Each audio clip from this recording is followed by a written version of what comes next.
Nyakubahwa mushyitsi mukuru Honorable Député Uwiringiyimana Philibert, mutwemerere tubagezeho gahunda tugiye gukurikiza uyu munsi. Ngewe usangiza amagambo ni Rurangirwa Fideli, Gitifu w'Akagari ka Kongo Nishi. Mudukundire duhaguruke dufate wa munota ubanziriza ibikorwa byose bibera aha ngaha. Murakoze. Anya tugiye gukurikizaho no gushyira indabo ku rwibutso ku baziteguye. Ntabwo ari twese tujyayo, hari abateguye gushyira indabo ku rwibutso aharuhukiye abacu ku rwibutso rw'akarere ruri hano.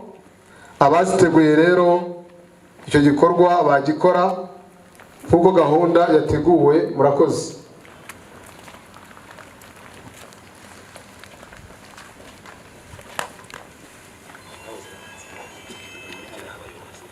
Uko gahunda iteye rero, abafite indabo barabanza imbere, hanyuma abayobozi nabo bakurikireho kugira ngo gahunda yacu irusheho kugenda neza. Murakoze. Ndabona rero abafite indabo bamaze kuzifata. Abayobozi mu byahiro byanyu mwakurikiraho tugashyira indabyo ku rwibutso aruhukiye abacu.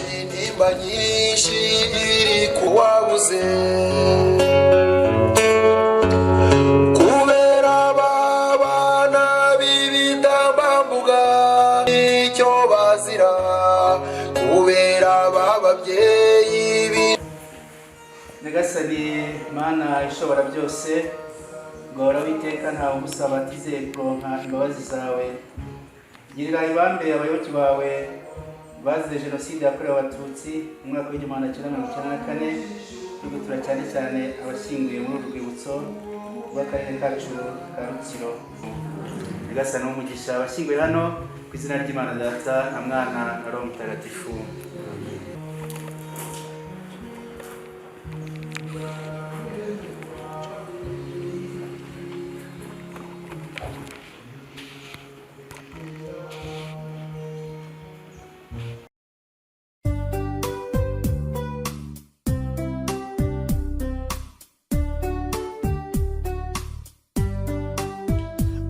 Savuka yaje ameze nk'abandi, yasoromye inkeri yariye imifumba, ajya kuba mukuru yabajije umubyeyi igituma papa we atamuzi atamubona.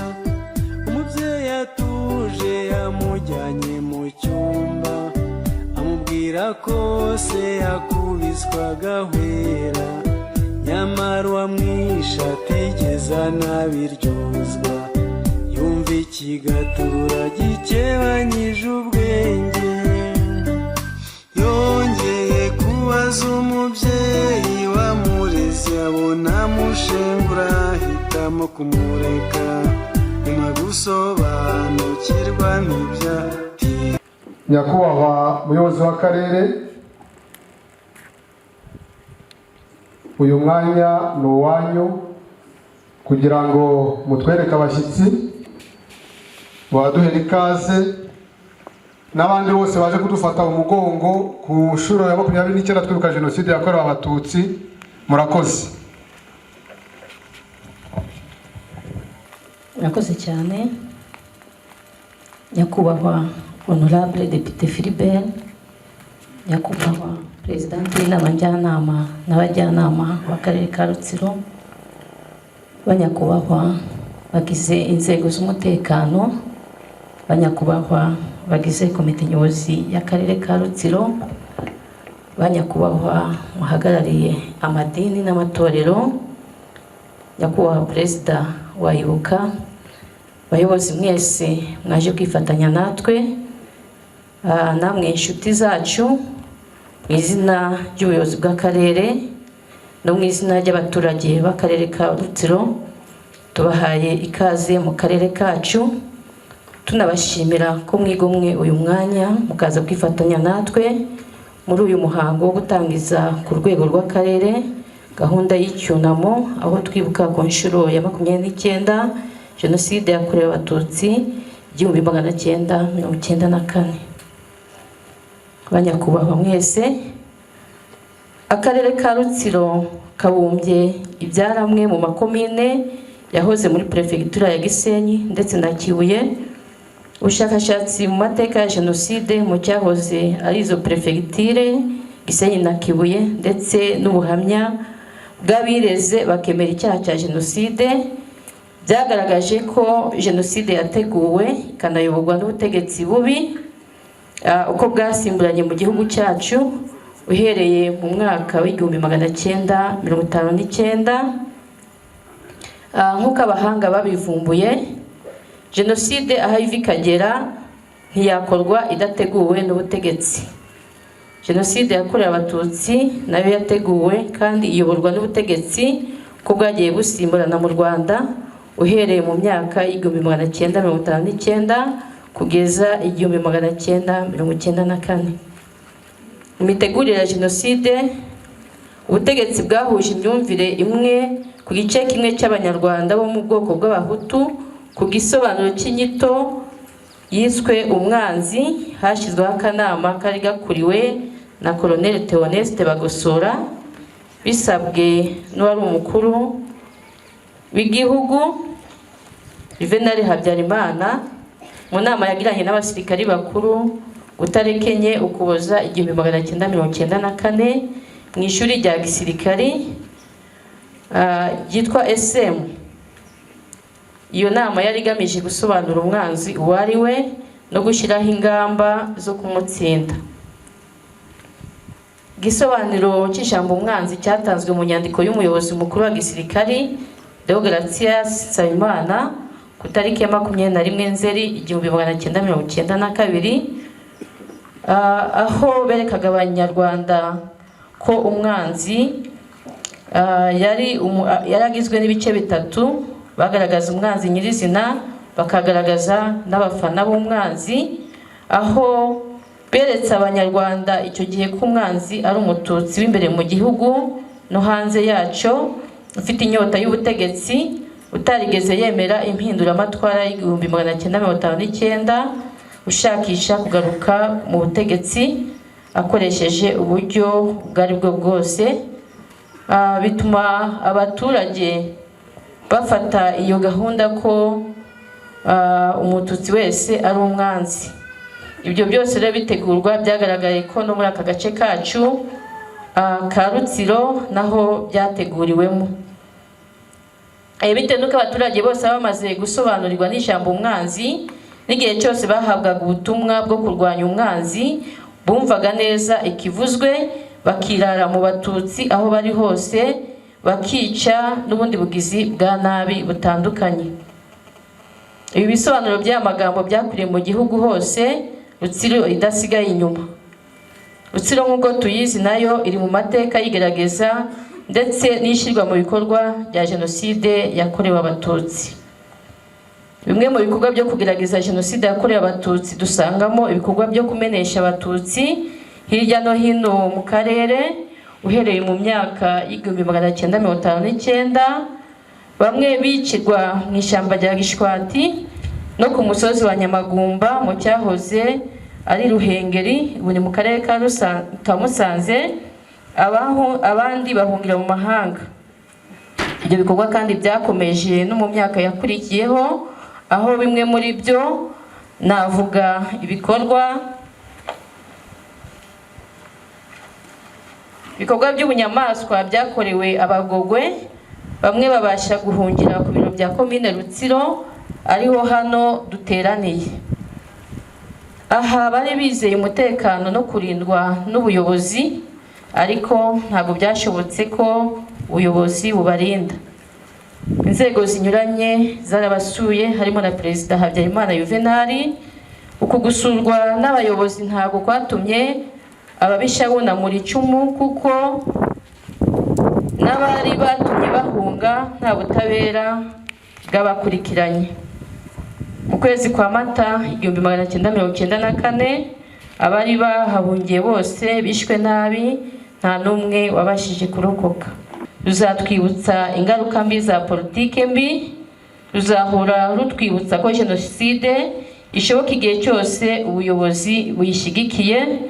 Ruzahora rutwibutsa kandi imbaraga z'urubyiruko rwitanze rukamena amaraso yarwo ruharanira guhagarika burundu jenoside yakorerwaga abatutsi no kubohora u Rwanda mu maboko y'ubutegetsi bubi.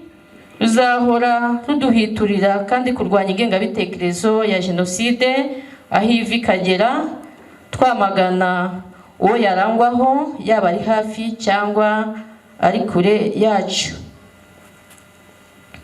Abazize jenoside yakorewe abatutsi kandi turacyafite umwenda ukomeye wo gukomera ku bunyarwanda, gukomera ku bupfura, ubutwari, umwenda wo kubaka igihugu kizira amacakubiri uko yaba asa kose, umwenda wo kuba kuza ikivi batangiye bakabuzwa kugisoza na politiki mbi y'ingengabitekerezo ya jenoside.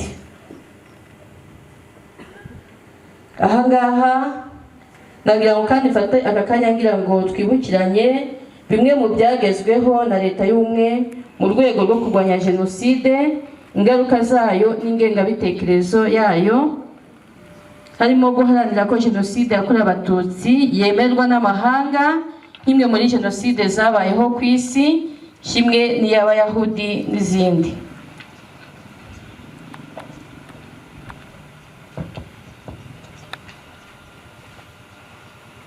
Guharanira ko habaho urukiko rwihariye rwo guhana jenoside yakorewe abatutsi. Uru rwashyizwe Arusha. Gushyiraho urukiko byanagaragaje uruhare rw'amahanga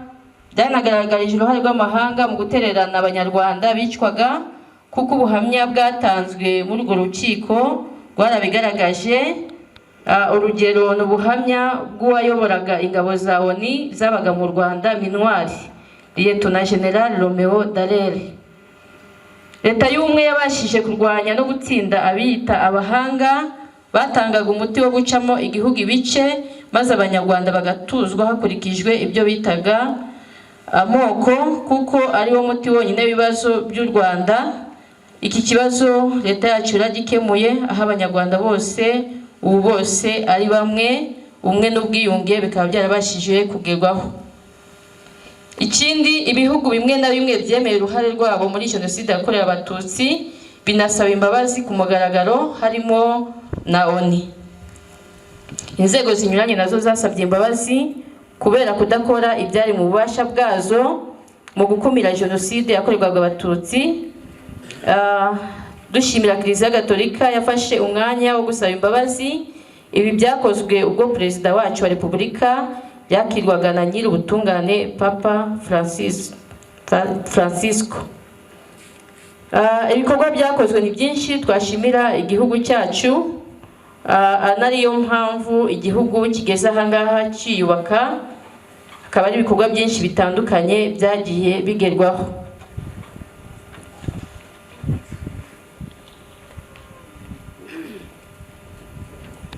Banyakubahwa abaturage b'akarere ka Rutsiro, twiyemeje kurwanya ingengabitekerezo ya jenoside ndetse no gushyigikira no gusigasira ibyiza leta y'ubumwe bw'abanyarwanda yagezeho, tugafatanya kugira ngo tubisigasire hatagira umuntu uwo ari we wese wabyangiza. Ikindi, abaturage b'akarere ka Rutsiro duhora dushimira cyane ingabo zahoze ari za RPF, Inkotanyi. Turazishimira uruhare bagize rukomeye cyane kugira ngo babohore igihugu. Aho igihugu kigeze tugikesha ingabo za RPF, Inkotanyi zakibohoye, bityo urubyiruko rugomba kwigiraho kubera urugero rwiza rwaragaragajwe n'urubyiruko, bakabohora igihugu bagahagarika jenoside yakorewe abatutsi. Bityo urubyiruko narwo rukarusaba gutera ikirenge mu cy'Inkotanyi, tugasigasira ibyagezweho ndetse tukubaka n'ibindi bishya dushingiye ku rugero rwiza twabonye. Banyakubahwa mwese rero, nkaba nagira ngo mbereke abashyitsi baje kwifatanya natwe kuri uyu munsi. Turi kumwe na Honorable Philibert. Murakoze cyane. Kuri uyu munsi turi kumwe na Presidente w'inama njyanama ndetse n'abandi bajyanama nabo bahaguruka.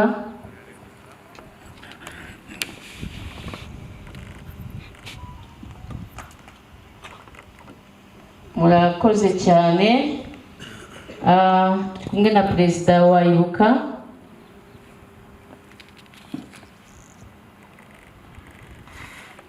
N'ubundi turi kumwe n'abahagarariye inzego z'umutekano nabo mu byubahiro byabo bahaguruka.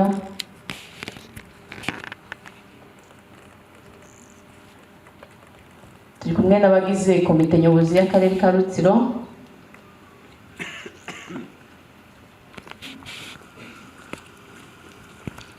Murakoze cyane. Turi kumwe n'abahagarariye amadini n'amatorero kugira ngo abahari nabo bahaguruka.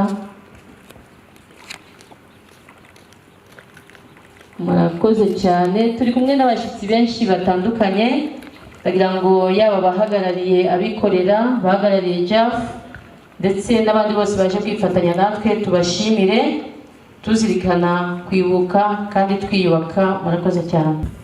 Nyuma y'ijambo ry'umuyobozi w'akarere kacu ka Rutsiro, tugiye gutega amatwi mu bwitonzi bubaranga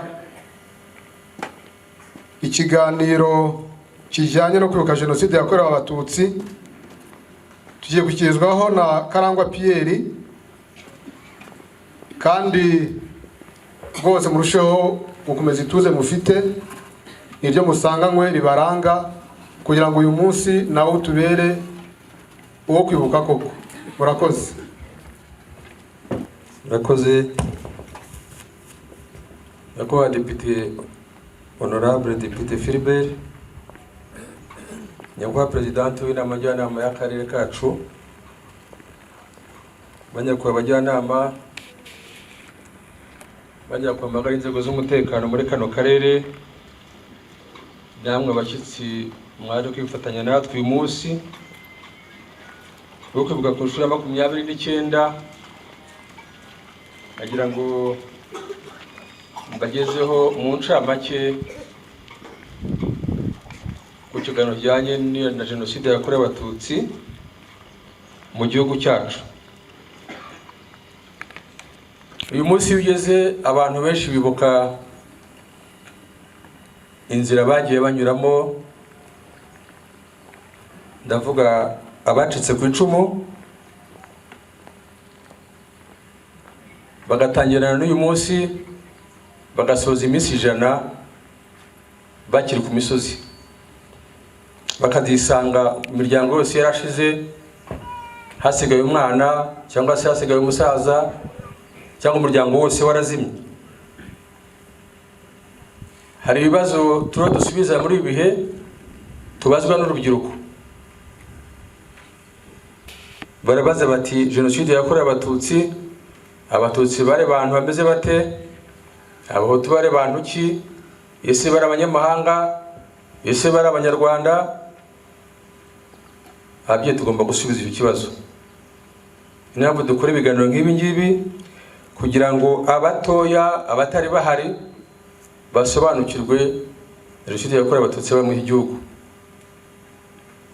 Jenoside yakorewe abatutsi mu gihugu itandukanye n'izindi bishingiye ko abayikoze n'abayikorewe bare basangiye ubunyarwanda. Nagira ngo rero tuze kureba ibice bitandukanye twihuse cyane ko amasaha ataza no kudukundira. Turebe mbere y'ubukoloni, turebe mu gihe cy'ubukoloni, turebe ndetse no mu bihe bibanziriza icyo twita ubwigenge cyangwa se demokarasi uko yitwa kose. Mu 1957 tugiye mu 1960,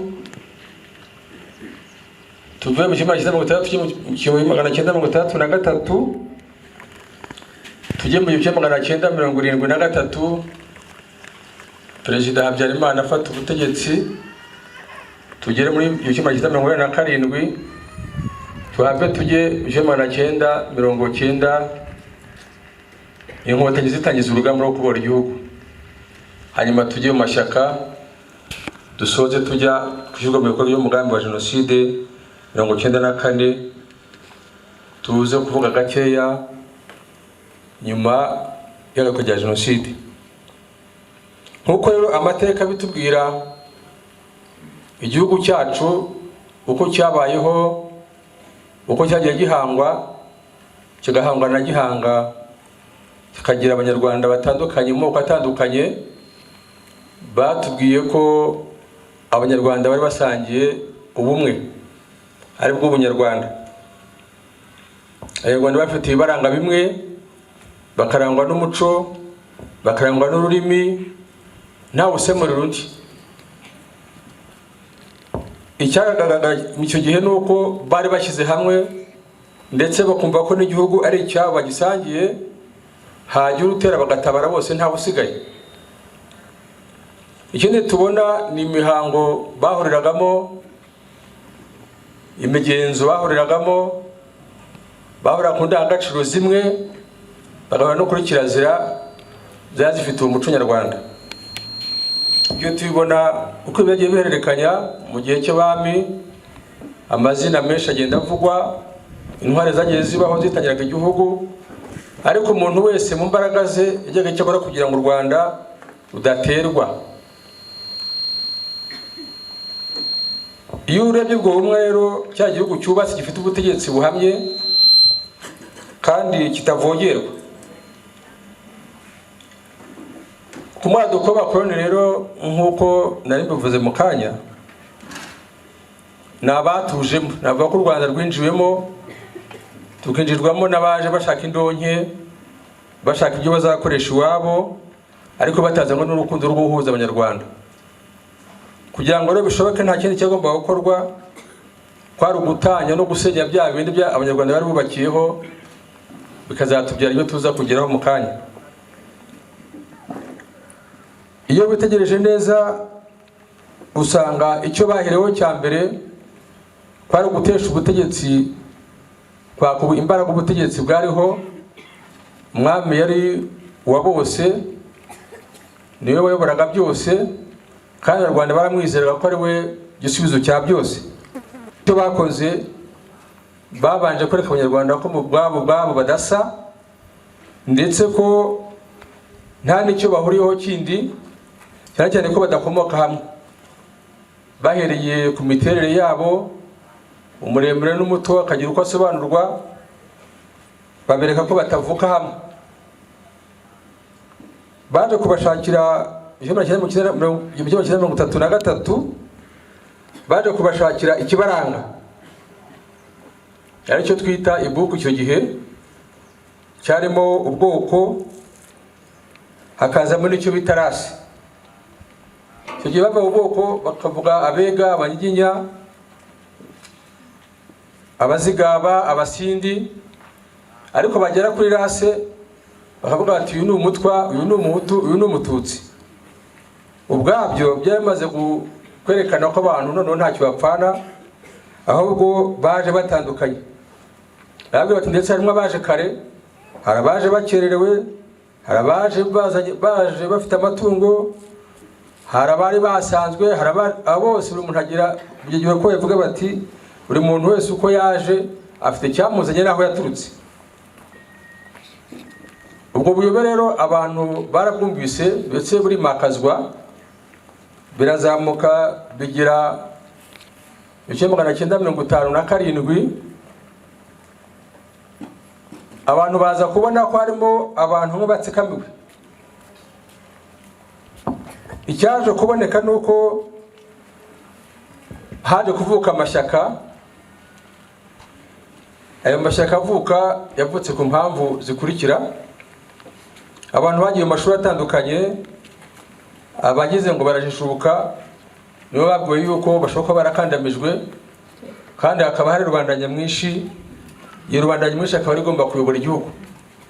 Bati mwipakurure ubutegetsi bwa cyami, hanyuma mufate ubutegetsi mu maboko yanyu nka rubanda nyamwinshi.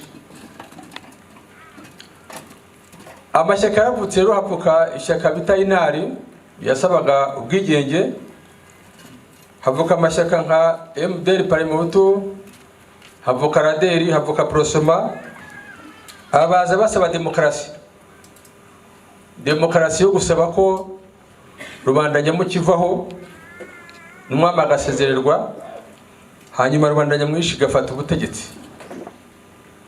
Abayivaga bari abanyeshuri bize mu maseminari no mu makoleje yari make icyo gihe, ariko bafite ibindiro byabo muri Gitarama cyangwa se muri Kabgayi, uko niho hari hakomeye, ari muri Kiliziya ndetse no muri leta, ndetse n'ibinyamakuru bikomeye no byabaga nka Kinyamateka niho yari ifite ibirindiro, niho yakoreraga. Babicishaga rero mu binyamakuru, cyane cyane ko bamaze gushyiraho icyo bita manifeste y'Abahutu, yari ikubiyemo urwango rukomeye rw'umwami ndetse n'abakimutsimbarayeho, bakongera bagashyiramo nanone uburyo bagomba kwigobotora ingoyi ya cyami no kwimika ubutegetsi bw'Abahutu. Ibyo rero icyavuyemo ni revolution ya 59, aho batwikiye Abatutsi bagatwara ibyabo bagahungira mu bihugu duturanye, icyari Kongo, icyari Uganda, Tanzania, ibihugu duturanye kandi none bagiye mu mahanga. Abantu baragenda barahunga, hasigara bake mu gihugu. Iyo 1962 Kayibanda amaze kujyaho, bamaze gushyiraho inzego z'ubutegetsi, bihutiye gushwiragiza abari mu gihugu batera ubwoba yo nabo basanga abandi. Repubulika ya mbere rero kugeza 1973 habaye kwimakaza bikomeye no gutoteza bikomeye ubwoko bw'Abatutsi aho bari hose. Ngira ngo abakuru muri twe barabizi, abari bakuru biba mu mashuri ari imirimo ya leta barabizi uko byagendaga. Habaho kubatwikira, hakabaho no gutera ibitero ku ngo kugira ngo abantu bave mu byabo ndetse bave mu kazi bagende. Twihuse rero nuko 1973 Perezida Habyarimana nibwo yafashe ubutegetsi, ariko umwe n'abo yitwaga Bahonze Kamarade biganye mu mashuri ya gisirikare, bafashe ubutegetsi bagira ngo bakosore amakosa yahari Kayibanda yari yakoze, ariko byaje kuboneka yuko bamaze gufata ubutegetsi n'ubundi bakomeje ironda koko ndetse bashyiraho n'ironda karere. Ibyo byarabaye. Akimara gufata ubutegetsi, abasirikare no bafashe ibigo byose, baba directeur w'amashuri, bafata ibigo bya leta barayobora. Ubwo yari leta y'inzibacyuho yaratangiye. Hanyuma icyakurikiyeho nuko hakurikiyeho kujya gushaka abantu bahoze bayobora mu gihe cyo Kayibanda, barafata barabafunga. Ariko mu by'ukuri iyo ubitekereje neza ko ari kwihimura, ko mwibuke neza ko Habyarimana yavugaga ruguru ahangaha mu gace k'amajyaruguru, ubwo abasirikare hafi ya bose ni Abanyarugenge na Byumba ndetse na Gisenyi. Kwa Kayibanda yari makaje igipande cyo hepfo cy'Induga, ubwo ni Gitarama, ni Butare, ni Gikongoro n'agace gato ka Kigali. Kwari kubihimuraho. Niba ko abaminisitiri bose kuba Kayibanda bose barafashwe barafungwa, ndetse abenshi baranishwe. Habyarimana amaze gufata ubutegetsi rero yashyizeho ishyaka rimwe yitwa MND, Abanyarwanda bose abahuriza mu cyo bita ubwato, kandi bakagenda siruga yitwa ngo amahoro, ubumwe n'amajyambere. Abanyarwanda bose bagiyemo, Abahutu, Abatutsi bagiyemo, Abatwa bagiyemo, ariko abantu bizera ko ari kigiye guhinduka. Bavuga ati nibura babandi bajyaga batwikirwa, babandi bamburwaga ibyabo bagiye kugira amahoro. Nta mahoro yabayeho. Hari itegeko yasohoye ryahaga uburenganzira, byavugaga yuko imitungo y'Abatutsi yose igomba gufatwa na leta ku Batutsi bari mu mahanga. Iyo tegeko ryaje ryunganira ryo mu 1936 rya Kayibanda, ryavuga yuko umuntu wese wahunze uri hanze nta burenganzira afite ku gihugu ndetse no ku mitungo ye.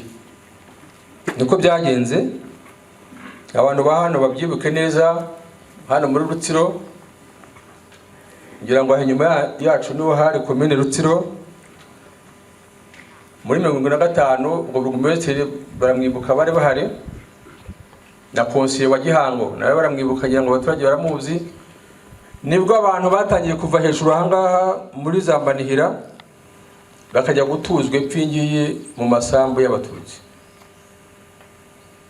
Hari amazina menshi, hari abantu benshi bari hepfo ahangaha bisanze mu gitondo abantu baza gutema insina basize mu masambu yabo, babwira bati ni mugende igihugu si cyanyu, muve hano n'abagenzi banyu baragiye. Hari umukecuru wabaga hano bitaga Mataratara, yitwa Rubokadiya, abanyagihango baramuzi. Umugabo amaze gupfa, abantu baramuteye ambwira bati twumva kugira umugore wacu cyangwa se ugakurikira bene wanyu bagiye muri Kongo. Byaje kurangira agiye ibintu rabisiga, abantu babisigaramo n'ubwo yarugaruka nyuma, ariko ntabwo yaba mu gihugu amahoro. Hari umugabo witwa Antore hepfo ahangaha, Celestine, nawe nuko byamugendekeye. Icyabaye ni iki rero? Kugira ngo abantu batuze bagira amahoro, bagomba gushaka inkuka ya konseye. Padiri Marikani Paul mu gitondo cya kare, konseye Gashugi yabikije abantu bajya gutera ishyamba muri wabo. Umukecuru amagara Padiri se Padiri ko kabaye badufatanye isambu bite. Ariko ati shaka inkubahe. Inka barayitanze, imbibi bazifungira aho ngaho. Habayeho kwigura. Mwibyo bijya 1955, 1958. Abantu barigura kugira ngo rero ko bagira amahoro. Ibyo bintu byose bibaho, birakomeza bigira ejo bundi kwiga muri Jenoside nyize. Abantu bari mu mirimo barabyibuka, abakiriho ndavuga abakiriho. Hari ndahera ku barimu. Umuntu witwa Spirite yari afite ububasha busesuye, ni kuvuga Spirite bivuga ko mugenzi w'amashuri muri komine, bwo kuba yakwirukana, yaguha akazi, yakuzamura mu ntera, yafite ububasha. Hari aho wasanga nk'umuntu bamuhaye amanota y'akazi yo bita potation, wajya kure ugasanga baguhaye amanota 40% kandi nyuma ari utsindisha. Hari umugabo hano hakurya Irwengera witwa Bariteremi, akaba se wa Padiri Kayiranga François uri Burayi. Yagiye gusinya Pasiteri amanota ye, ageze asanga mugenzi we umututsi bakoranaga bamuhaye amanota make cyane ashoboka. Batumira Pasiteri ntabwo nge nasinye nkurikije ibyo umuntu wamuhaye kandi aribo tuyubuye kuri iki kigo, niwe bandebereho. Ariko nkurikije amanota mwamuhaye ntabwo ngewe nasinya, nzakora inshoboye ari sokera agenda.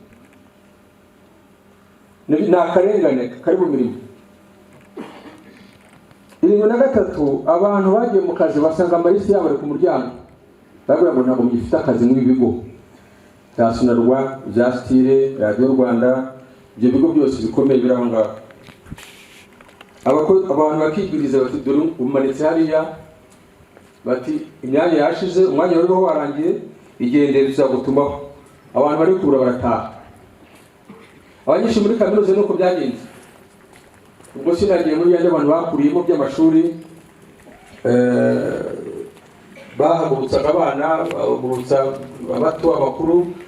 Ibyo siba bisubiramo, abakuru murabizi, ariko abana bato bamenye ko ibintu byabagaho kuvangura abana bicaye hamwe birakorwa, leta ikabyemera, inzego zikabyemera, abanyamadini bakabyemera, bikaba ariko buzima. Icyo 1982 hashatse kuba kudeta kuri Habyarimana, agatsiko k'abantu bamwe barimo abasirikare, harimo abakoloneli Kanyarengwa Alexis, harimo Barizide na Burugumesitiri hano yarimo, n'abacuruzi benshi bitwa bakabwana bitwa harimo abantu benshi cyane bayitegura bagira ngo baharatanya kuza ikintu bitamo akazu bashaka Habyarimana uko ibintu yatangiye kujya yemera asa nkaho kirimo abanyenduga mu butegetsi abantu hamwe namwe murabazi ba minisitiri bari bamaze kugira ibirimo ko b'abatutsi abo ngabo bintango bavuga ati umuntu agiye gutanga igihugu barabanje bakora icyo bita akaduruvayo niba mubyibuka neza yeze kwaduka ibintu byo kwibaza banki abantu bagatera za banki mwibuke ko izindi yashinzwe sekirite mu gihugu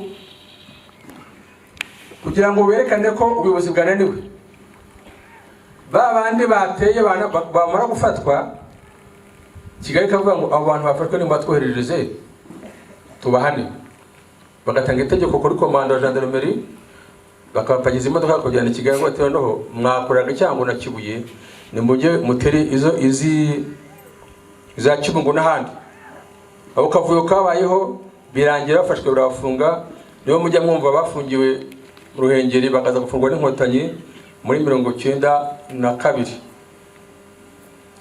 twihuse rero ya cya Habyarimana twabaga ironda koko ariko nironda karere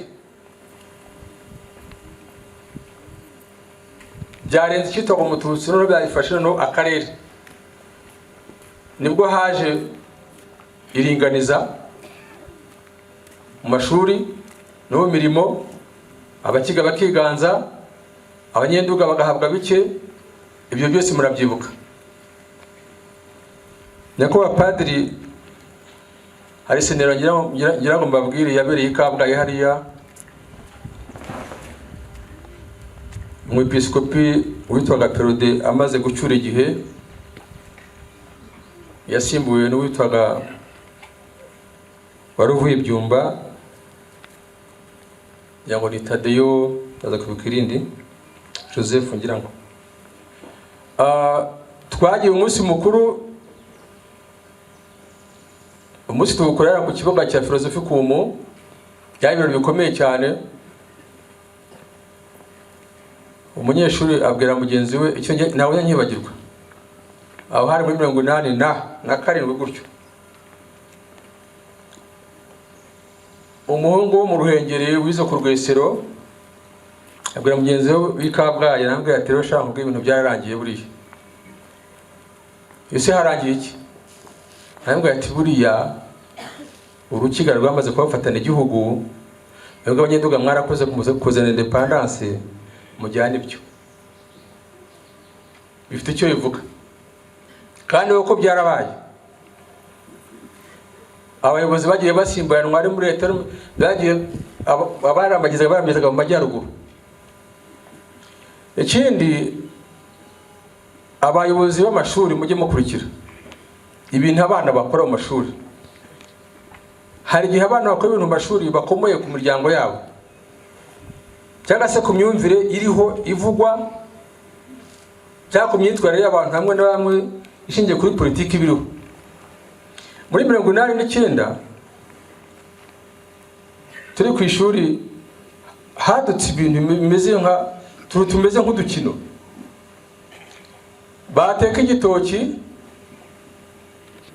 abana bazanye ibisoro bakajya gushaka abantu bakomoka Kibungo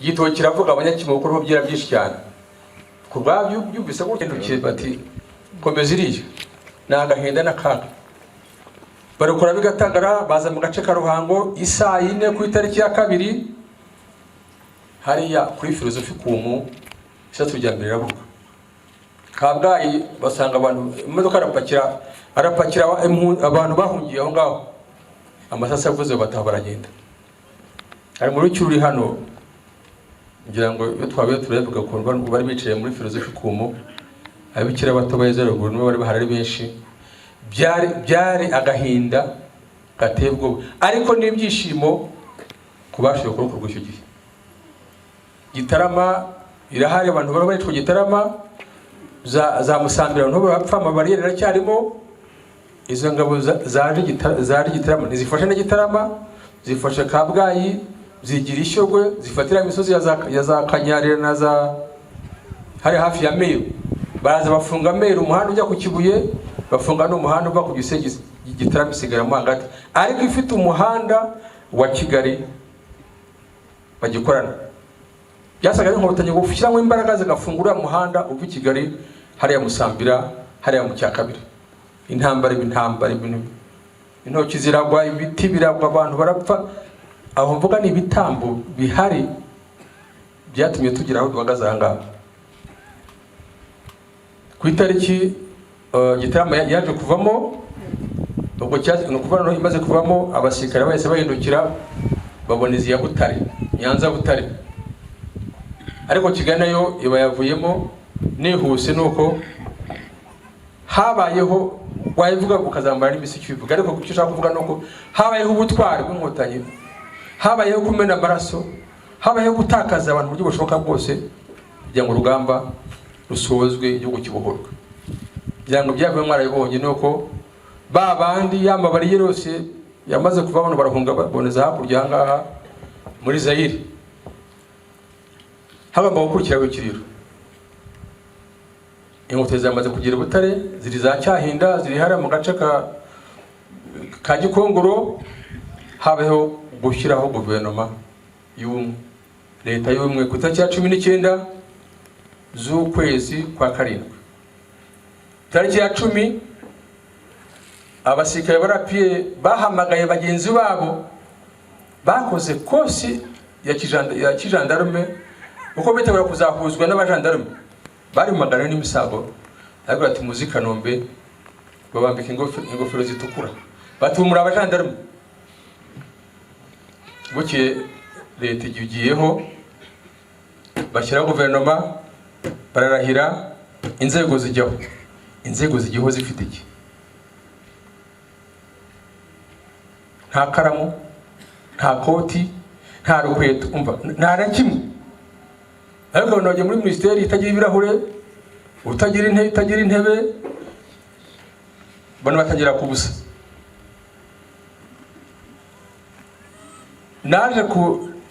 Naje gutumwa inahangaha ibintu bisekeje, yambibwira abantu bagaseka bagatembagara. Nazanye umwenda w'akazi, yeze rero batero uyu mwenda ntabwo ujyanye n'abantu ugiye kuyobora, shyira hariya. Nyako nta pantaro ngira, bati twayishaka hafi aha ngaha. Sinzi aho batoraguye ipantaro ahantu bashyiraho umugozi, ndahambira. Abatoge bari ahantu haruguru hariya hari mubona ku muhanda wo hepfo, ahantu hari bare ya Mihigo kera, hari akabuga. Bati umuyobozi ngiye, bati ngababwira abaturage icyo uje gukora inaha ngaha univuge. Rutsira yose hari abatoge nka 20 nibo bari bitabiriye, nibo baje kuneka ngo icyo Inkotanyi zivuga. Abandi bari hakurya hari abandi batoge. Rero ubu tuzajya amahoro n'umwe aha ngaha. Bari ipantaro isumbana, bari ishati itagira ipesi, atesi y'unguyu kuko abantu n'abazatuyobora ngaba.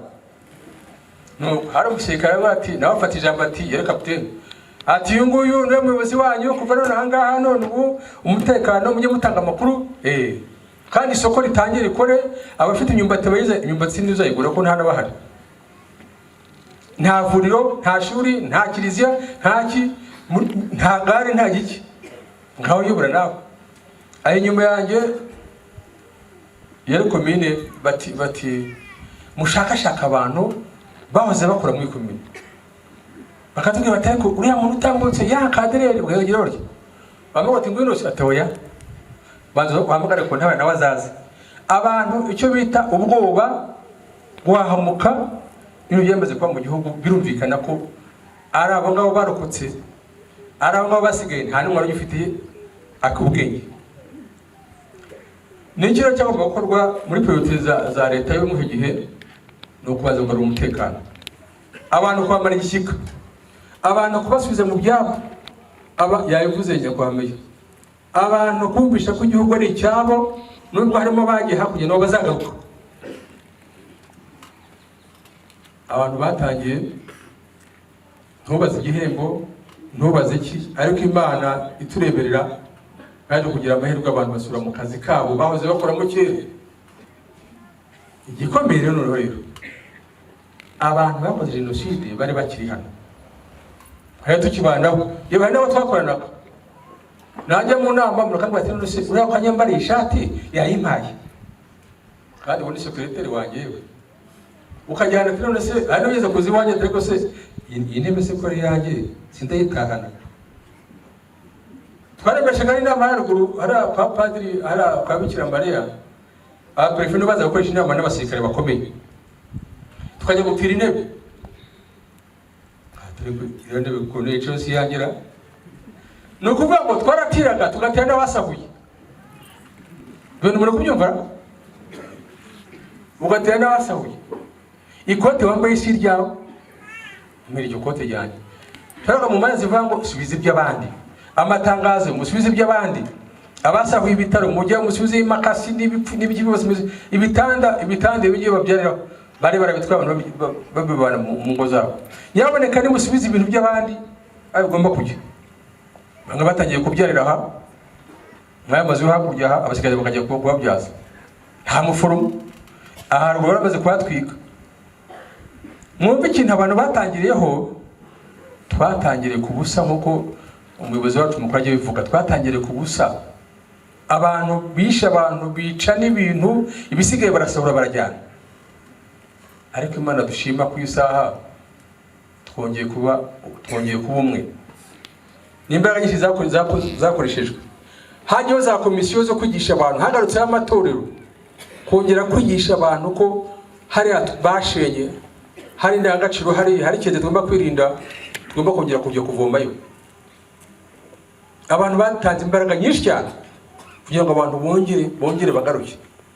Bukeye amashuri arafungurwa, bukeye amasoko, dore isoko ryaberaga hano, abantu batangira gushika ubwoba, batangira kwegera abayobozi, ariko hagati aho no gukurikirana abandi bakoze jenoside. Birumvikana ko ari bafatwa, hariho ababazwa ko byagenze, bukinyi ugatenda nazo ziraza, habayeho byinshi. U Rwanda rero rwarapfuye muri igihe cya jenoside, ariko ubu rwarazutse n'imbaraga za twese. Ubumwe bavuze hano tukivuga niho tugikomeyeho, no mahitamo twafashe nuko ubumwe aribwo twubatseho. Buri muntu wese ahangaha ari umukuru ari umuto, ibyiza byo murabibona. Bavuze kubisigasira nibyo, ariko turacyarwana n'ingenga bitekerezo hakurya ahangaha no mu bindi bihugu. Twe tugomba kwicara tukabinyomoza, twerekana ukuri, abafite ubwoba bwo gusenya igihugu tukabarwanya. Ni inshingano za twese. Soza rero bagira ngo mbashimire, ariko nibwire ababyeyi n'abana, musobanurira abana amateka yatubayeho. Ni amateka yakozwe n'Abanyarwanda ku Banyarwanda, ntabwo ari abanyamahanga. Birababaje, ni amateka tugomba kuyakira. Iyo dushyingira umwana urabibona, umwana avuga ati ko nta data wacu uri hano, tubyararangiye. Umuntu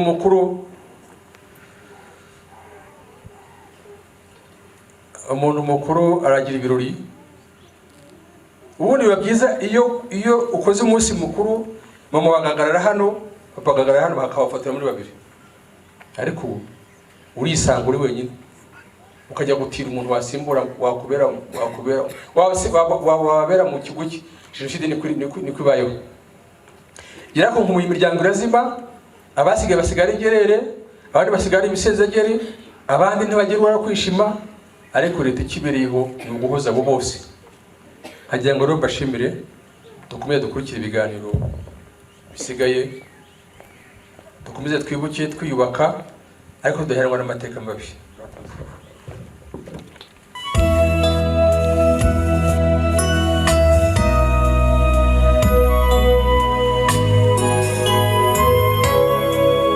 Agahinda ni kenshi bana b'u Rwanda, twabuze abato n'abakuru muri jenoside yakorewe abatutsi agahinda ni kenshi bana b'u Rwanda twabuze abato n'abakuru muri jenoside yakorewe abatutsi tugandagaje tubibuka tuvuga n'urupfu babishe intimba n'agahinda mwajyanye ibyo byose turabyibuka. Umuhanzi Enoch arakoze.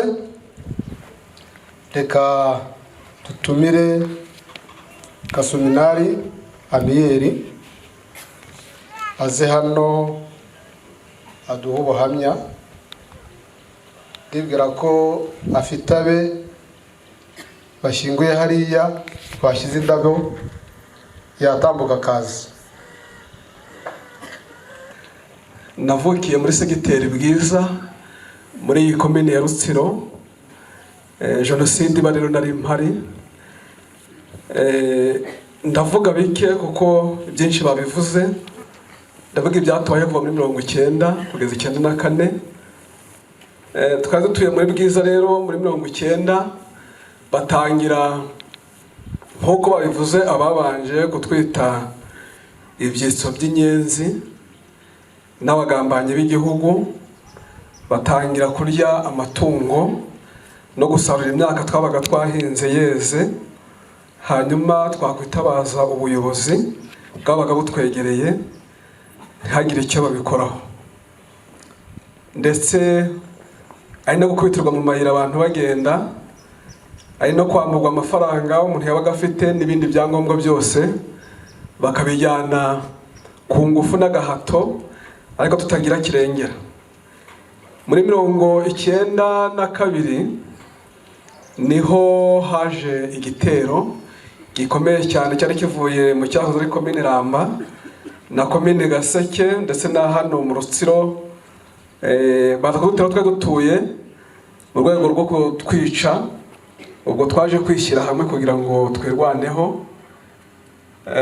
Haje igitero cya mbere cyari gifite amacumu n'ibisuture by'imigano ndetse n'imiheto, ariko twebwe twabaga twitwaje amabuye.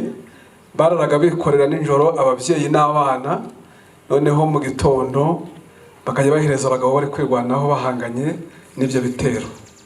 Babashubijeyo umunsi wa mbere n'umunsi wa kabiri, ariko umunsi wa gatatu ugeze haje igitero kidasanzwe. Yewe baza bikubye inshuro nyinshi bafite n'imodoka zibatunda. Bagosereho twari turi twihagazeho amasaha make ariko turaneshwa. Uwo munsi batwicamo abantu 18, abandi basigaye b'inkomere bajyanwa ku Kibuye kwa muganga. Ubwo abandi niho twahungiye hano kuri komine Rutsiro, baduha iriya nzu muri kubona ishyingwemo abantu hari mu kwezi kwa kabiri. Baducumbikiramo igihe gito nko mu mezi 3. Niho Perezida Habyarimana yaje hano aza kuvuga yuko ari kuduhumuriza, avuga ati abantu babagiriye nabi tuzabafata tubafunge, mwe musubire mu byanyu, mwe ko impunzi mu gihugu, ababagiriye nabi tuzabahana. Hagize bemera gusubira mu byo bari batuye aho bari batuye, ariko abandi baranga. Abasuye rero babahaye abajandarume bo kubacungira umutekano, ariko bahamaze igihe gito. Igihe hari nijoro bahise bagenda bucya ntabahari.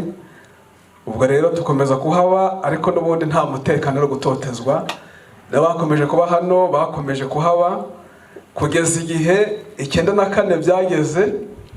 Bimaze kugera rero ibitero n'ubundi biragaruka, bahera ku nka, bahera ku myaka, n'abantu baratemagura.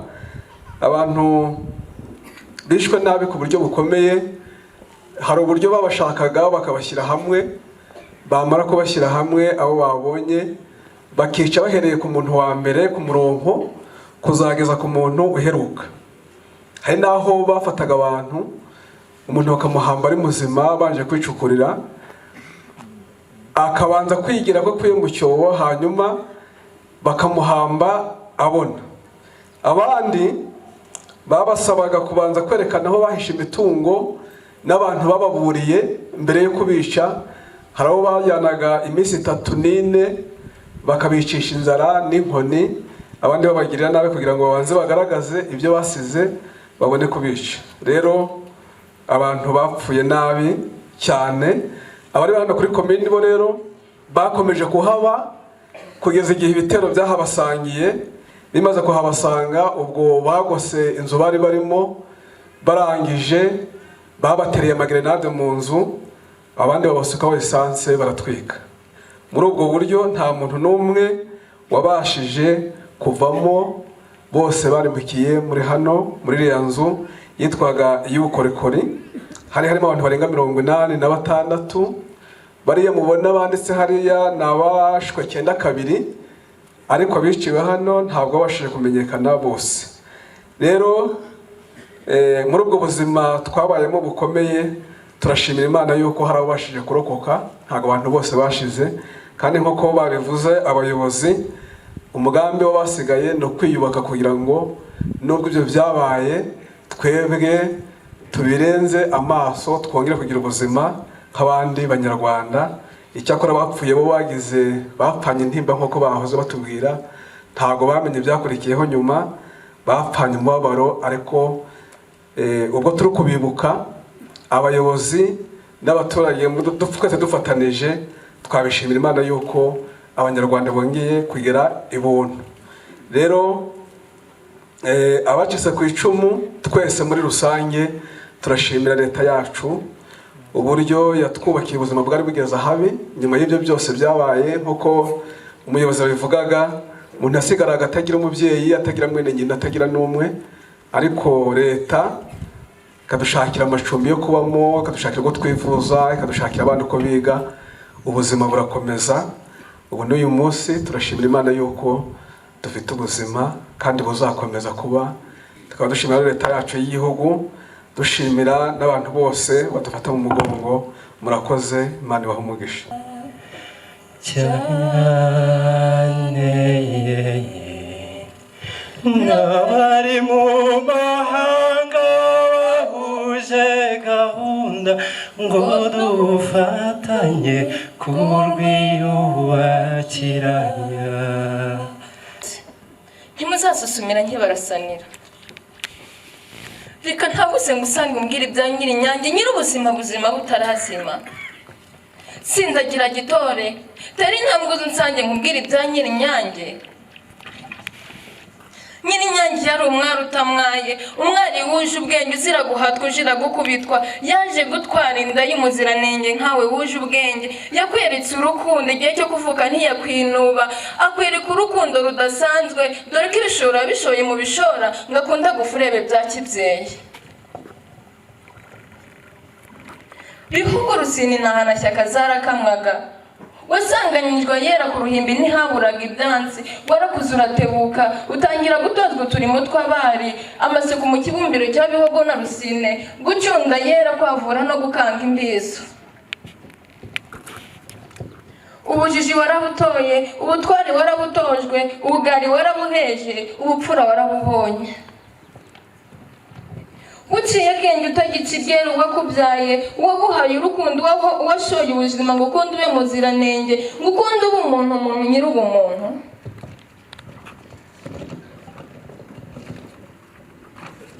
Ko ntangiye kwicira imanza, ahari byose sinjye.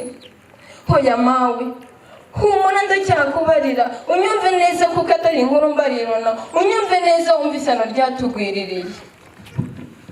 Hari mu gitondo gitoshye, akazuba karasa bisanzwe, akayaga gahuha, inyoni ziririmba zihimbawe. Haje igitero cy'abantu benshi cyane bafite urusaku rudasanzwe, bati mwitonde Nyirinyange ari ku rutonde, mwitonde Nyirinyange ari ku rutonde.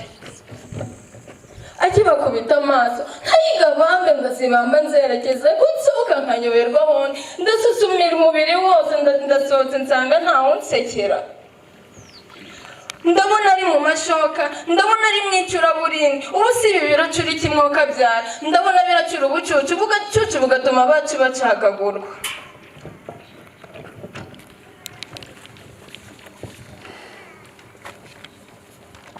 Ako kanya amaguru yabangira ingata ngo hatatavutswe ubuzima kuva ugatangira guhirimba amashyamba. Imigezi imisozi ntiyayitinya uruhinja imugonga inkongoro nta kibuka ikwisa. Imigozi bamutega ngo hatatarokoka. Inzira zimubana ndende, inzara iramwica, inyota ntiyatinda, izuba riracana. Mu nda nidanje, ijoro hino gutana, iminsi iricuma atagicukubiri niryo curaburindi. Imirindi ya rubanda ruhunga ngo hato ba nyir'ubuhanga batabamena impanga. Dore imiborogo y'amaraso ahuruye cyane, nyir'ubuzima higwa bukware. Ngo umugabo nyamugabo ngo nuzi kwica, ngo nutakambirwa kanatindwa, ngo nuzanga umututsi ahari hose, ngo nuzaharanira ko umuvu w'amaraso ahuruye cyane ari uzaba umutako w'indaro. Yaje gutwarwa n'abiyitaga abatware, ntibamutwaye ngo agire utwo atwara, utwe twese baradutwaye. Ngo gutwara ubuzima bw'iyo nzira y'akarengane nibyo bizabaho umudari wo kwitwa intwari.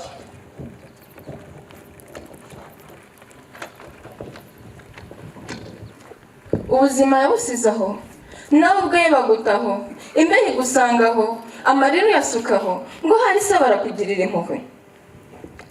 Ba nyiri muwe za ntwari zisobanutse, za nkotanyi zitatinya urugamba rukomeye, zarahasesekaye zibuduka na bya byohe by'ubuzima bwa Nyirinyange, zicana ubutazima ndavuga urumuri, ziharanira ubumwe bw'Abanyarwanda. Zaritambitse ziritanga, ziharanira ubumwe bw'Abanyarwanda, zisasanurira isobanye, zisana imiryango yasenyutse, ibuzimu hagaruka ibuzimu, ibuzimu hagaruka ibuzima, ubuyobozi buzima buzana agacaca, b'abanyabyaha baryozwa ibyo bakoze. Agahinda kantuye yo mu magufa gahora kamvunagura.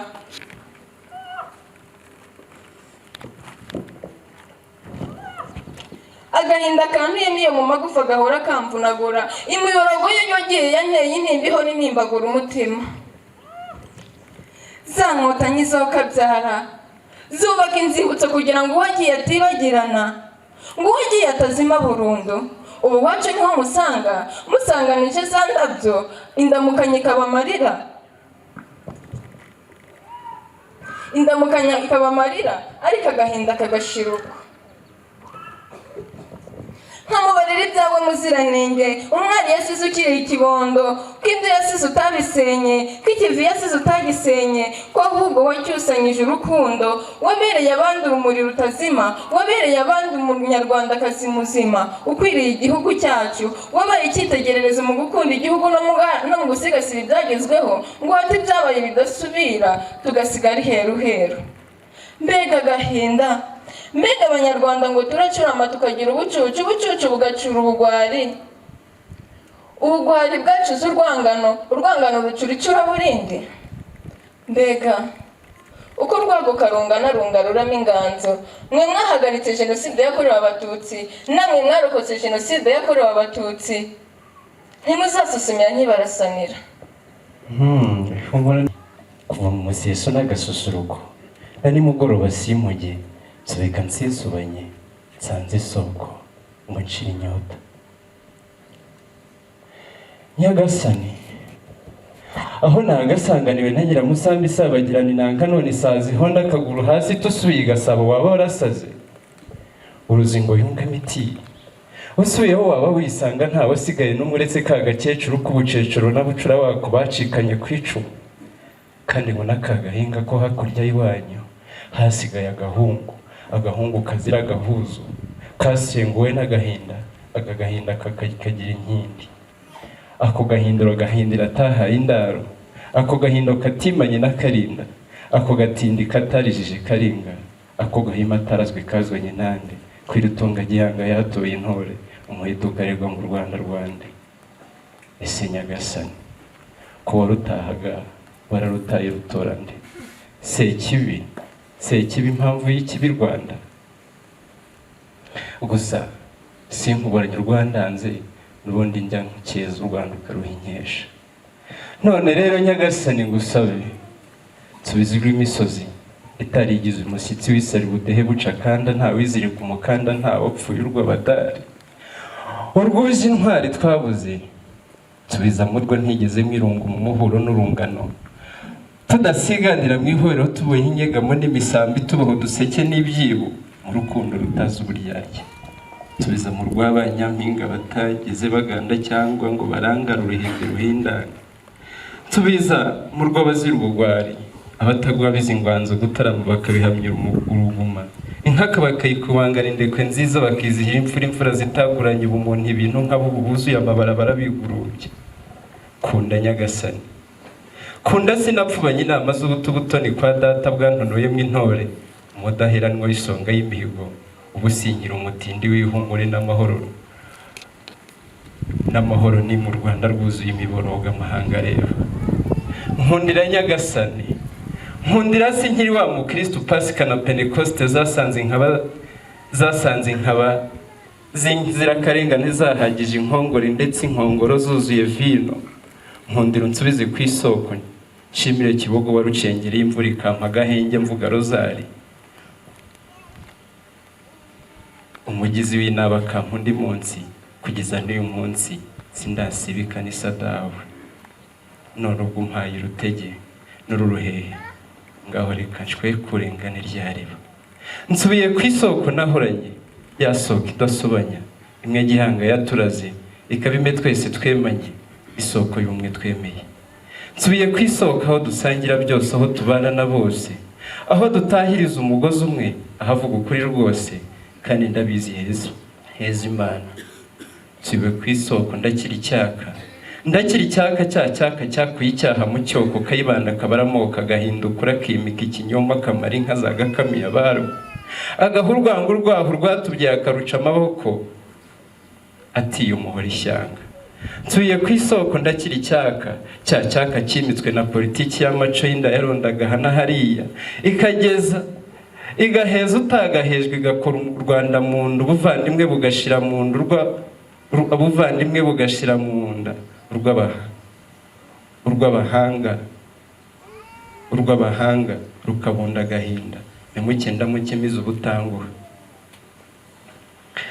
nsubiye ku isoko ngira irya riba ryiza abanyarwanda bashotse bakarikuka n'inkera bahiguriye Gasabo kubyara indugu bubero kuburiza n'ubuhundu bwana cyambwe n'ikinyaga Bugesera igisaka kidasize indogo kwita u Rwanda ruhuza amahundo rwuje intore n'abatoni rugumye impundu n'indamutsa iribogoyoboga ari ububogobogo ndariyobotse aho kwibuka nigunga ndibuka niyubaka ndaza kwiyuhira umurimo ndawiyuhira nkunoza ndaza kwiyuhira ishyaka ryo kwimana urwambyaye ruganzu ryaramwohiye gahindura uwo ryaramwohiye rugogera uwo ryaramwohiye rwabagiri yararivomye rudahigwa yararivomye ab'inyange bararivomye uwiringiye Imana yararivomye Rwigema na Kagame bararivomye ruraguma nyubutse isoko ifotse izandinda umuze mu rwiza isoko y'umwe bene Imana niduhonoka bagihanga dore ko mutagoma ngo mutane mukangwiriza amatwi ngo mbatoneho rwose iwanyu ntakabure igitereka ziracyashokwa kwiriba abashakamba tukivugana inkukwe kandi inkotanyi ziri ku nkiko umusizi Vedaste umusizi Jamila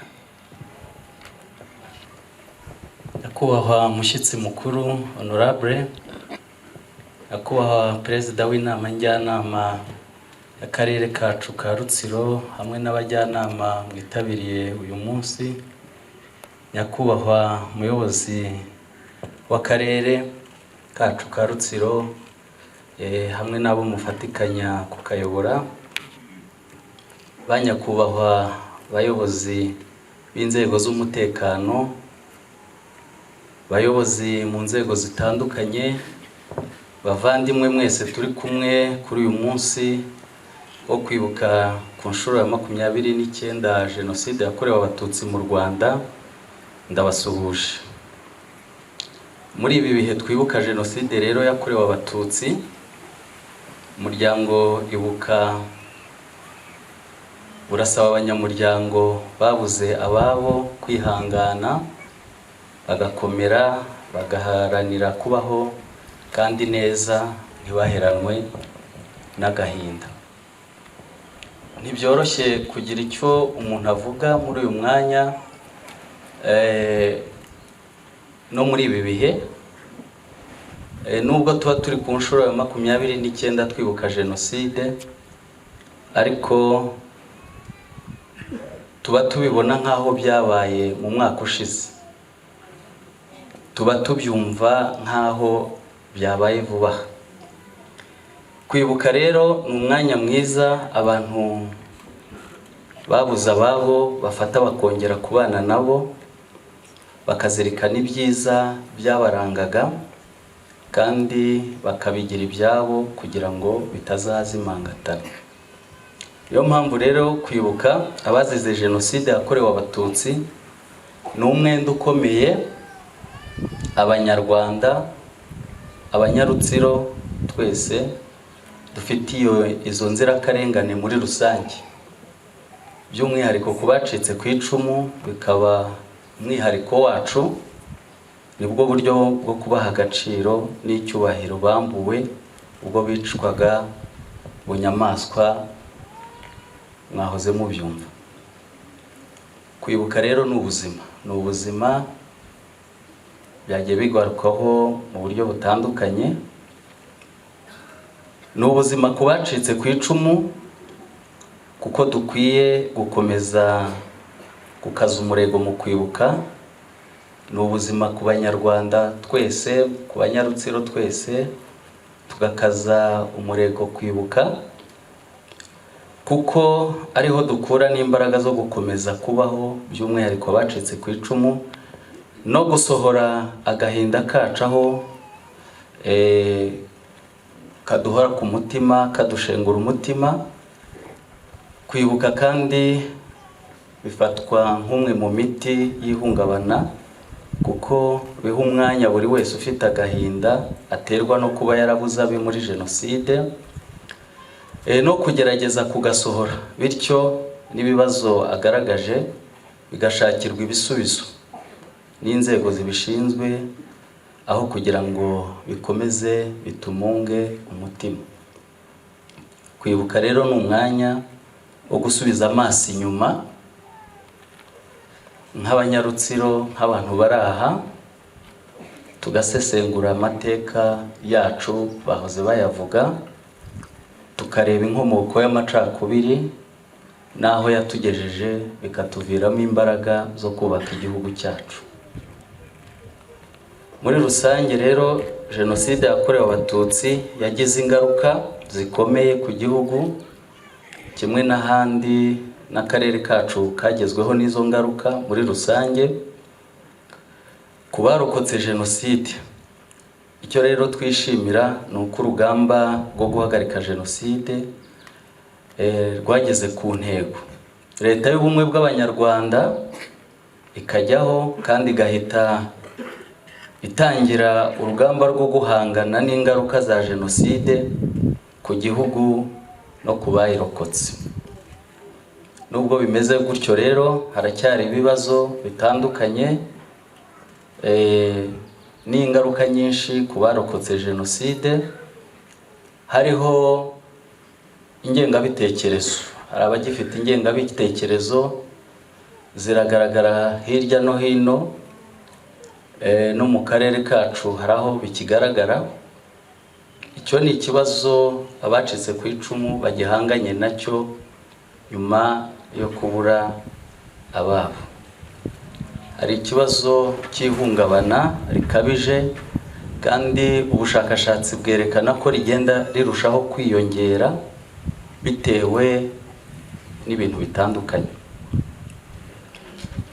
Hari amacumbi y'abacitse ku icumu, abayafite yarashaje, hari n'abatayafite, aho tubona ko muri aka karere kacu ka Rutsiro, tugendeye ku mibare ya vuba aha, kugeza ubu imibare imaze kugaragara ni abantu 354 badafite uburyo bwo kubaho mu buryo bw'amacumbi. Asanurwa asaga 285, akwiye kuba yubakwa ni 69 mu mirenge yose itandukanye igize aka karere. Hari ikibazo cy'ubutabera aho ngaruka ku manza za gacaca aho hari zitararangizwa. Kugeza ubu mu karere turabara imanza 74, ariko mu makuru dukusanya hirya no hino bitwereka ko zishobora gusaga na 200, aho dushobora gushingira ku buhamya bwa bamwe na bamwe. Ibyo rero nabyo ni ibibazo bikibangamiye abacitse ku icumu, kuko icyo nacyo kitarangira, kuko abangije iyo mitungo ntabwo barayisubiza. Ikindi gikomeye ni imibiri y'abacu bazize jenoside itaraboneka. Babivuze mu buhamya, jenoside yabaye ku manywa, byakozwe n'abaturanyi, abantu bareba. Ntushobora kwibaza ukuntu umuntu yazimiye kandi yarishwe. Haracyariho ikibazo cyaceceka, aho gikomereye ndetse akarere ka Rutsiro.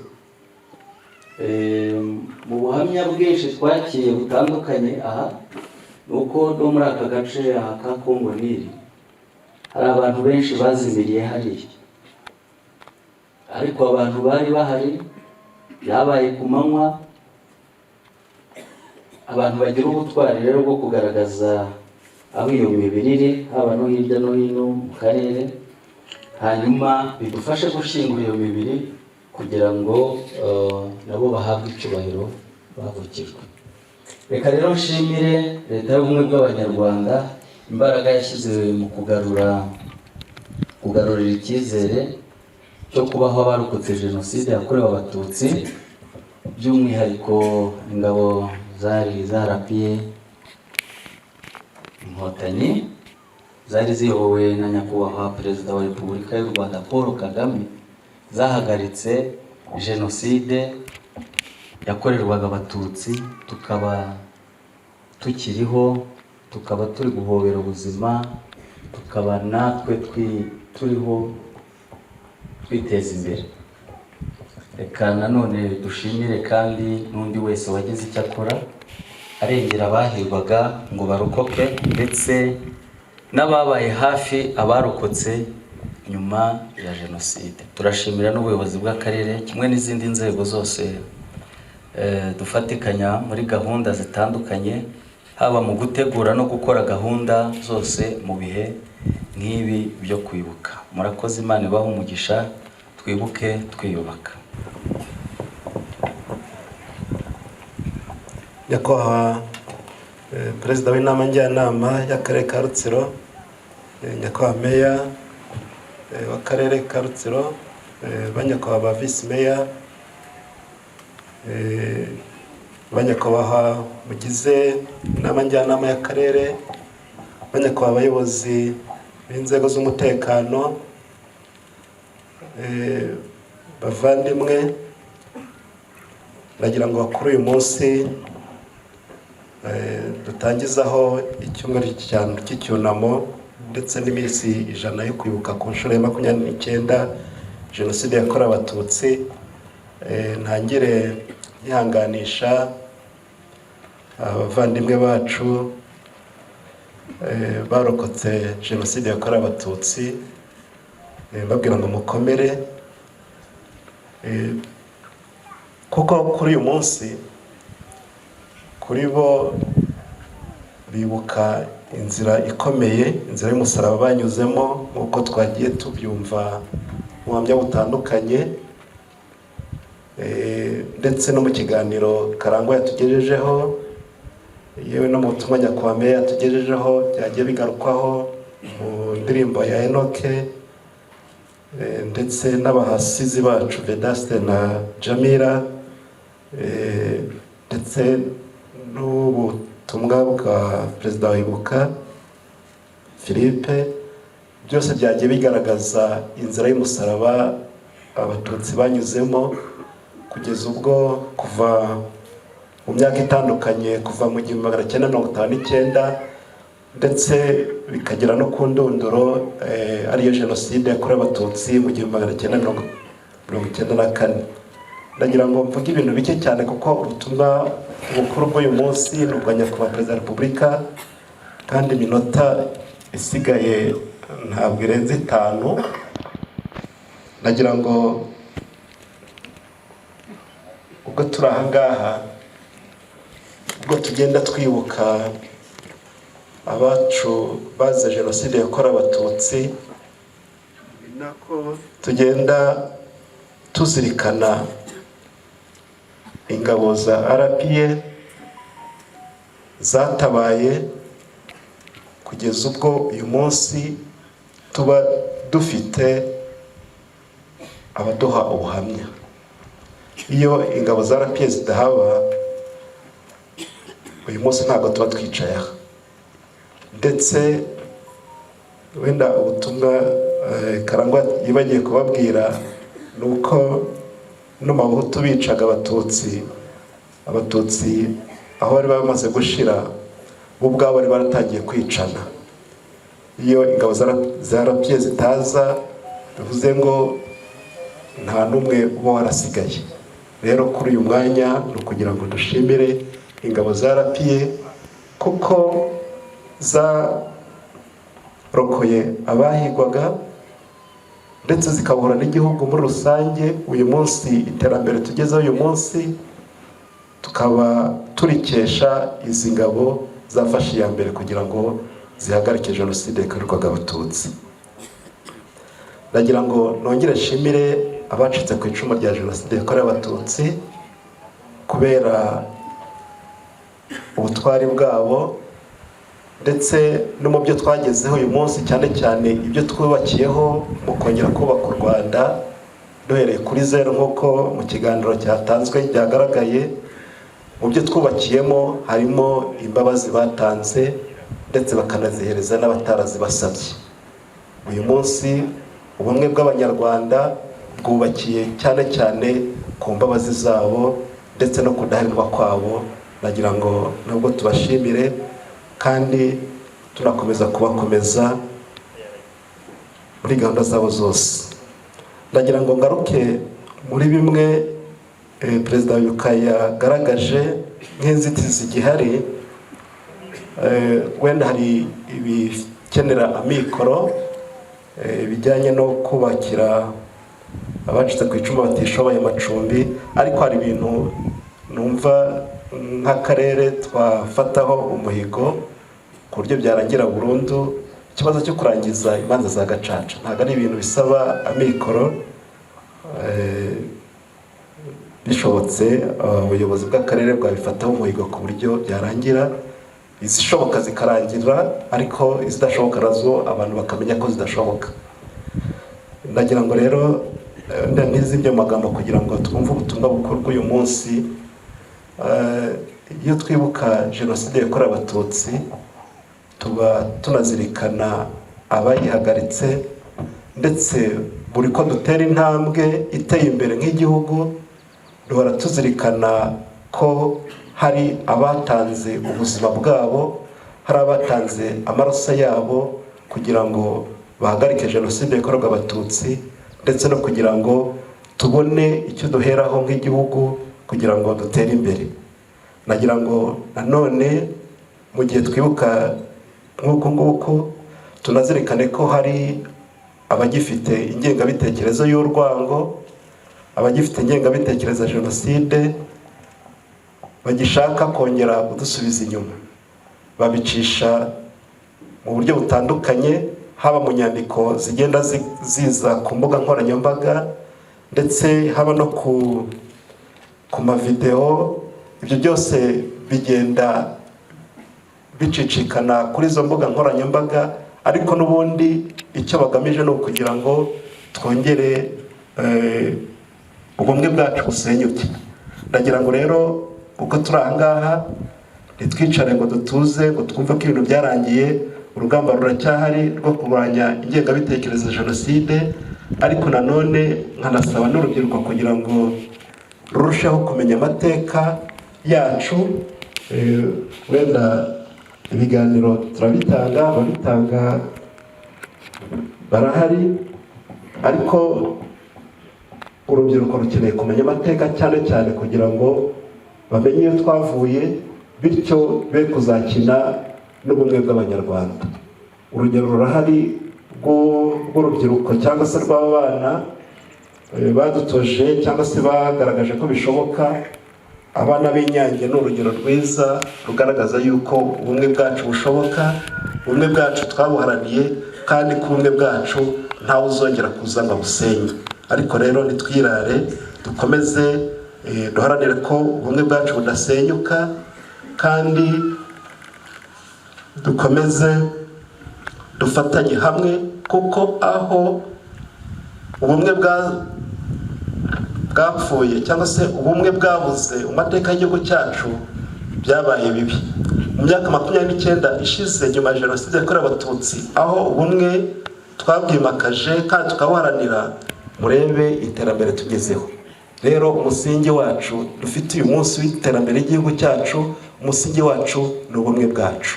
Nimureke rero dukomere ku bumwe bwacu, uko tugenda twibuka, tugende tuzirikana ubumwe bwacu, bitubere impamvu yo kubukomeraho. Nagira ngo rero nongere mbashimire kuba mwitabiriye uyu munsi, nongere nihanganishe abarokotse Jenoside yakorewe Abatutsi, mwihangane, mukomere. Jenoside yarabaye ariko ntizongera, kandi dufite abazabidufashamo bose. Murakoze, mukomeze, mwihangane, twibuke, tuniyubaka. Imfura za Gifita se ntimuzizi, hasigaye ingerere, bageze Bisesero baratsemba, ku mubuga muri kiliziya yaho nangahoma mu Rwanda, kuri Ngoma mu rusengero, mu misozi yose ya Gifita, Ntembe ndetse n'ahandi hose muri Gifita babishe urubozo. Ariko ntituzabibagirwa, tuzahora tubibuka. Sinzibagirwa za ntore zacu z'i Rwamatamu, uhereye mu Kirimbi ukagera ku Mugonero, hasigaye ingerere. Ariko ntore z'Imana tuje kubibuka, kandi ntituzabibagirwa. Wari igicumbi cy'ubwiza nyaburanga, imisozi yawe ihinduka amatongo, ikiyaga cya Kivu cyo kibitse ibanga. Wari igicumbi cy'ubwiza nyaburanga, imisozi yawe ihinduka amatongo, ikiyaga cya Kivu cyo kibitse ibanga. Gitesi niwe wari kapitali ya Kibuye, twazaga tukugana twese, tuzi ko muri wowe harimo amakiriro, ariko ibyabereye kuri stade Gatwaro nagahoma mu Rwanda. Ibyabaye muri kiliziya no kuri Home, mu misozi ya Mariri ndetse na Karongi, Nyamishaba ndetse no mu birwa byo mu Kivu nagahoma mu Rwanda. Tuzahora twibuka abawe Gitesi, ntituzabibagirwa.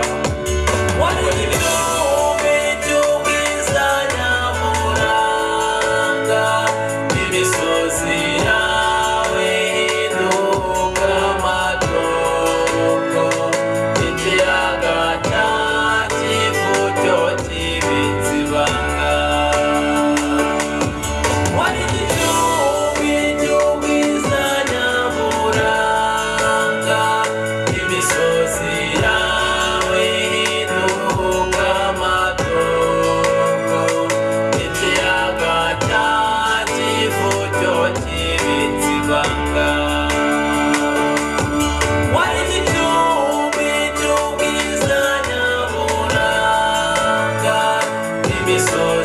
yawe ihinduka amatongo, ikiyaga cya Kivu cyo kibitse ibanga. Wari igicumbi cy'ubwiza nyaburanga, imisozi yawe